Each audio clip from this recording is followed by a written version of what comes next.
He's one of sport's all-time greats. To golf, what Bradman was to cricket. Tiger Woods is only 33, but he's already had a brilliant career. And he's now the wealthiest and probably the nicest sportsman on the planet. And all done with a smile. What a smile.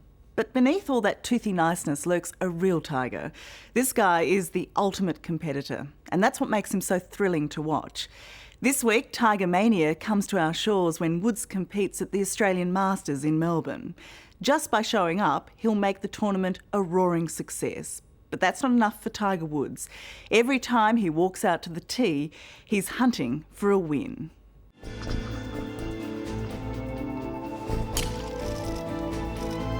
When you're the best sportsman in the world, the scrutiny is unrelenting.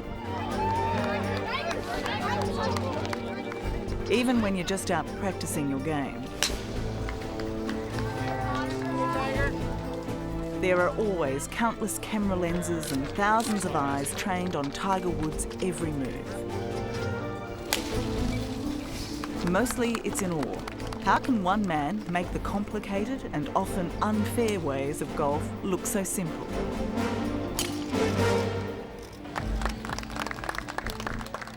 Hi, how you doing, Tiger?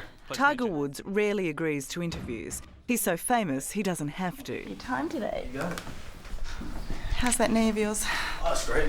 At first, he's quite serious, businesslike. But when it appears, there's no mistaking that trademark smile. In trying to explain golf, in 1916, the New York Tribune wrote, "Golf is in part a game, but only in part. It is also in part a religion, a fever, a vice, a mirage, a frenzy, a fear, an abscess, a joy, a thrill, a pest, a disease, an uplift, a brooding, a melancholy, a dream of yesterday, and a hope for tomorrow." Damn. And all I thought you did was hit a ball. Well, yeah, that too. I can't imagine golf being an abscess for Tiger Woods. I wouldn't look at it like that, no. Just a bit of a sore sometimes. Sometimes, absolutely. Sore, perhaps, from the repetitive strain of lifting so many trophies. In his brilliant career so far, he's won 92 professional tournaments, but the ones that really count are the prestigious majors. He's won 14 of those, second only to the great Jack Nicklaus, whose record of 18 majors is well and truly in Tiger's sights. What motivates you today? Winning. Winning? Mm-hmm. Still? Mm-hmm. Will it forever, do you think? I mean, how much winning is enough for you? Because you've won a darn lot. I've won a few times, yes, certainly, and would like to win more. What about the world's expectation that every time you play, they expect you to win? They even expect you to make history. Does that ever scare you? Not scare me, no. It's frustrating sometimes in a sense you have to explain yourself when you don't win. Even sometimes people just outplay you. That's just the way it goes. Or the fact that you make mistakes. Yeah, I think it's because you make it look so easy. I mean, is winning still easy for you? It's never been easy. Ever. Never, ever. As the legend goes, Tiger could swing a club before he could walk. So right now, I'd like you to meet Tiger Woods and his father, Earl Woods. At 3, he was on American TV, outplaying and outwitting comedian Bob Hope. You got any money? He knows. Wrap it right in there. Tap it right in. As a teenager, he won almost every golf competition he entered, including the US amateur title 3 times in a row. Then in 1996, at 20, Tiger turned professional. And such was the anticipation, he already had $60 million worth of sponsorship deals lined up. Did you ever think that to be a good golfer meant that you would be the most famous sportsman on the planet? That's never my intent. I could give I really didn't care about being famous. The only thing I cared about is winning golf tournaments and winning major championships and trying to beat these guys out here. That to me was my goal. What we used to do was play hacky sack. In many ways, Tiger Woods is the accidental celebrity, the star who doesn't want to be a star. In fact, the young Tiger would do anything to avoid the spotlight, and even now sometimes feels uncomfortable in its glare. As a kid at school who did public speaking courses to push through his shyness, how do you cope with the fame and the celebrity that goes with your success? It's good on one occasion in the sense that you can help a lot of people, and frustrating in the sense that sometimes people don't really leave you alone at certain times, and especially when you have a bite to eat and you got food in your mouth. So that aspect sometimes can be a little bit of an annoyance, but the people mean well. That's the thing, that they mean well. Are you ever that shy kid anymore? Absolutely. What makes you shy? I don't know. I don't know. I'm certainly not a person who's gregarious and certainly outgoing, but more reserved than anything. Sure. Do you think you were born to be this successful, or were you made? Well, I think life experiences, and I think having two great parents certainly shaped that, giving me the tools and the confidence and the knowledge to go ahead and do that, and the guidance. I mean, that's instrumental. Not everyone has two great parents. Tiger's parents, Earl and Cultida, were the first to recognise his rare talent. Okay, you gonna make a par on the last hole? Uh-huh. Sadly, Earl Woods died from cancer 3 years ago, but what he taught Tiger about competition and sportsmanship will never be forgotten.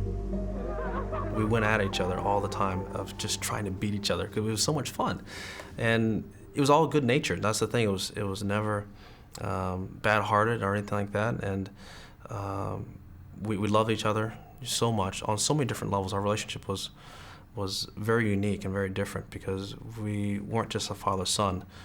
He was my best friend. He was a mentor. I mean, he was a role model. You must miss him a lot. Absolutely, each and every day.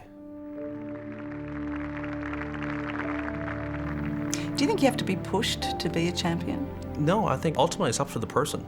You can't push someone into that position. They have to enjoy it.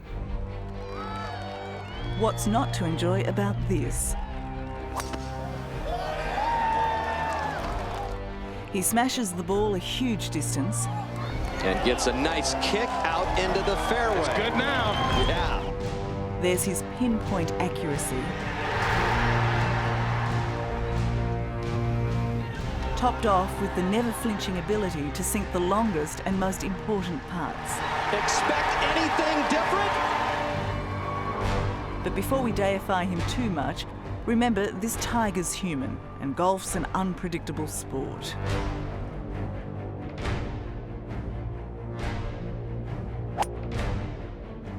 Tiger Woods can and does get beaten. Mild-mannered Australian pro Peter O'Malley has done it. Be happy to do that all the time. He's number one, he's expected to win. I just went out and tried to enjoy myself, played good golf, and he had a bad day and I got over the top of him. It was a few years ago at a tournament in America. Beautiful putt. The commentators thought it was the biggest sporting upset of all time. The world number one is seriously up against it. But Peter took it all in his stride. The line and the biggest shock of day one. Oh, it was good fun. It's always nice to be able to say that you've beaten Tiger Woods. So is it that he's just the best player, or is there something else about him? I think there's something about him. I think he has a fantastic aura about him. When I caught up with Peter O'Malley, he was in training for this week's Australian Masters tournament in Melbourne, and another showdown with the Tiger. Another one. Sorry. It's like a rock star or a superstar coming to town with all the media attention, and it is like a circus coming to town. A circus you want to be a part of? Oh, you obviously want to be a part of it, exactly. And what is your plan? Complete annihilation, or are you going to go easy on us? I would like to win, there's no doubt. That's the whole idea of competing is to win.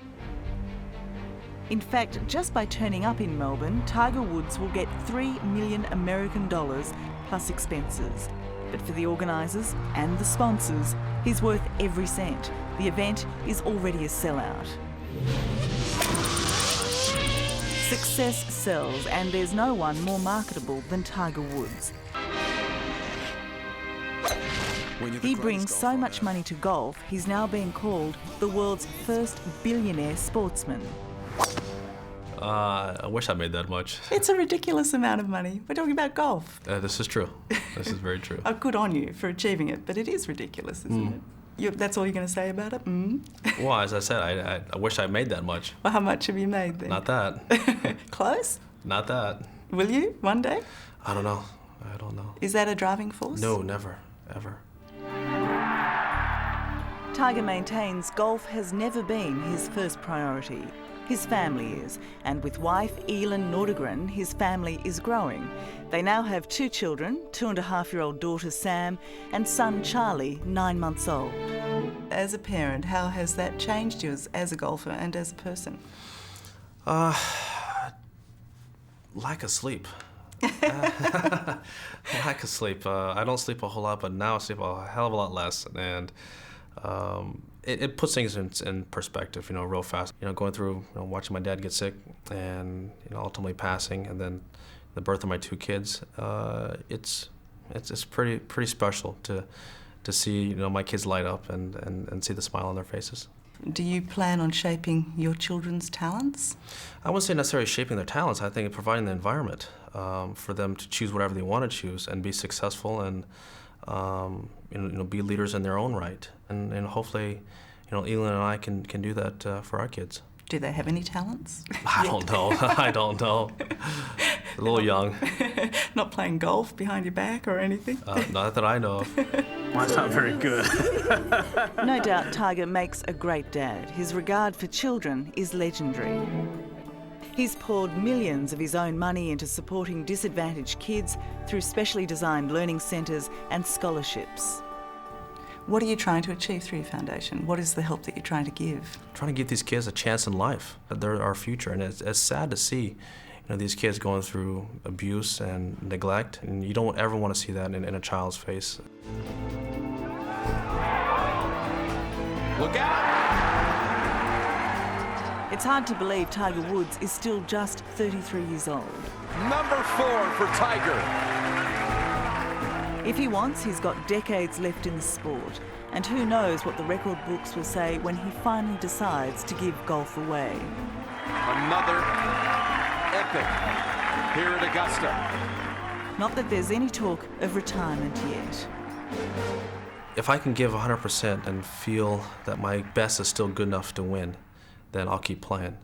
If I know that I can't put it together anymore like I used to, there's no sense for me to get out there and embarrass myself anymore. I won't do that. You once said that golf is a platform. It's what you do, not who you are. How would you sum up who you are? Pretty hard worker. Pretty hard worker, no doubt. Driven? Absolutely. Focused? And hates losing? Pretty much. Loves winning? Absolutely. Thank you very much for your time. Thank you. Right. Terrific. Thanks for having me. Thank you. Hello, I'm Tom Steinfort. Thank you for watching 60 Minutes Australia. Subscribe to our channel now for brand new stories and exclusive clips every week. And don't miss out on our extra minutes segments and full episodes of 60 Minutes, which are on 9now.com.au and the 9Now app.